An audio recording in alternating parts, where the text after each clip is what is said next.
যে সমস্ত নারী এবং পুরুষগণ বিপদ আপদ বালা মুসিবতের মধ্যে ধৈর্য ধারণ করবে, আল্লাহ পাক রব্বুল আলামিন বলেন এই সমস্ত মানুষগুলোই হলো আল্লাহর পক্ষ থেকে হেদায়েত প্রাপ্ত।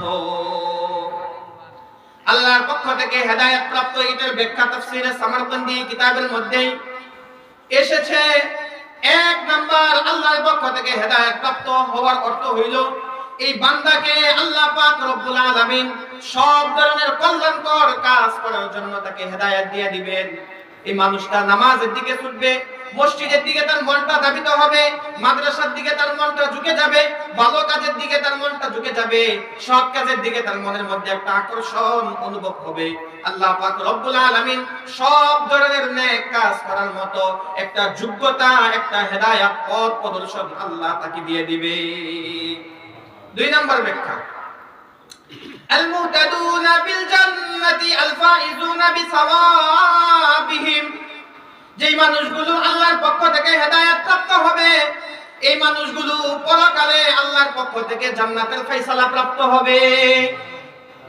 আল ফাইজুনা বিসাওয়াবিহিম, যেই মানুষগুলো আল্লাহর পক্ষ থেকে হেদায়েত প্রাপ্ত হবে কিয়ামতের ময়দানে আল্লাহর হাত থেকে তার ডান হাতের মধ্যে সমস্ত সওয়াব লাভ করে সে সফল কাম হয়ে যাবে। তিন নাম্বার, যেই মানুষগুলো আল্লাহর পক্ষ থেকে হেদায়েত প্রাপ্ত হবে এই মানুষগুলো সব সময় আল্লাহ পাক রব্বুল আলামিনের জিকিরের মধ্যে তার ইবাদত বন্দেগীর ভিতরেই লিপ্ত হয়ে থাকবে।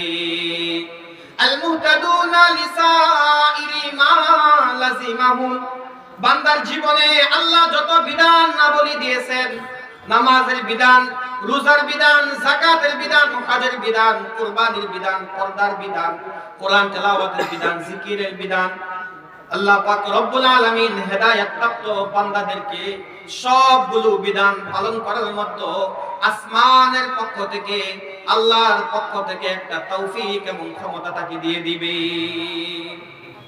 এই হলো ধৈর্য ধারণকারী মানুষদের সুসংবাদ, যেটা আল্লাহ স্বয়ং কোরআনের মধ্যে শুনাইছেন। এবার হাদিসে আসে। এক নাম্বার,